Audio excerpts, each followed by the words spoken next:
Japur mag njugu e kaunti ya Migori oyudo masinde 4 mag rego njugu kowuok kuom piny owacho ma Korea. Ka otenore kod piny owacho ma kaunti ya Migori kod riwruok mar Farm to Market Alliance.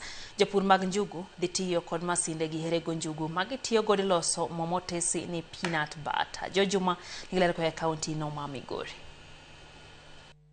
Njugu osebedo achiel kuom kothe ma jopur osebiro ka pidho e kaunti ma Migori, to ahinya e sub counties moting'o Rongo, Awendo kaachiel kod Kuria West.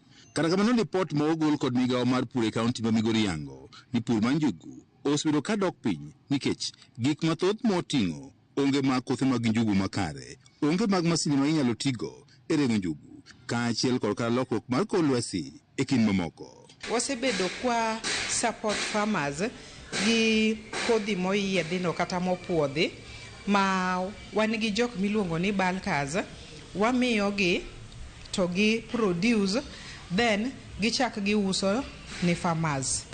This crop is labor intensive, and then by the time it's being planted, people just plant small areas because it's a bit labor intensive. So the county has been training, now they can mechanize on the production. E okang' mar reso pur mar njugu e kaunti ma Migori, riwruok mar Farm to Market Alliance kawo tende kod 10 kaunti ma Migori, piny owacho mar Korea kaachiel kod yore mopogore opogore dhi nyime kod keto kenge mopogore opogore mar jiwo pur mar njugu ma oting'o miyo jopur masindego ma iregogo njugu.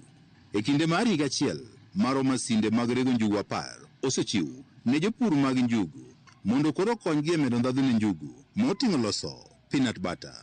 Of mechanization and post-harvest service, the government has also partnered with the Korea Embassy and has managed to give the groups the shelling services. Nika gi yudo mashindgi, the cost of producing peanut bro dok nigi chien mokwongo nikech ok gibi bedo ka gi move from one place to another, nigi dhi access that facility ma rego peanut no indo. Janet Omolo materogno mar Market to Farm Alliance mane wuoyi kinde mane chiwo masinde mag rego njugu 4 ne jopur mag njugu, wach ni masindegi dhi konyo jopur njugu e medo ndhadhu mag njugu mondo giyudi nweng'o maber.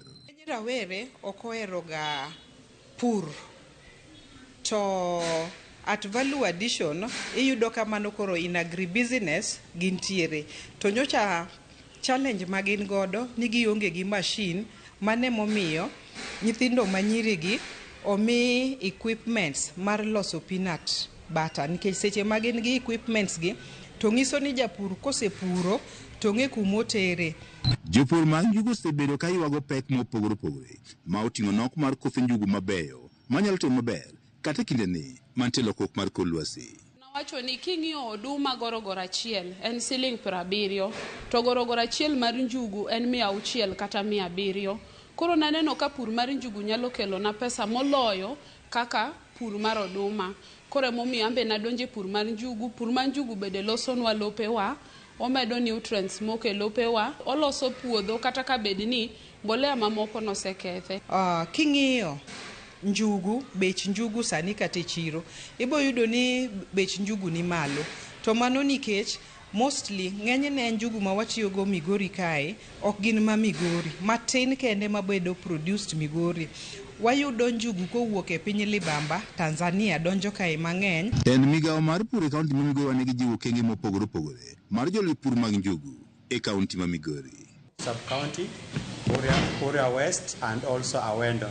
They did some bulking, and this was on Ndovu variety. Because we realized that we don't have certified seeds, so that one was bulked. Nyaka sente ji giwegi koroge mopogore opogore mabende nyaka sani koloso peanut butter katiyo kod njugu mabende pidhe kaunti ma Migori kod maginyiewo e piny libamba ma Tanzania. George Juma, Ramogi TV, Migori.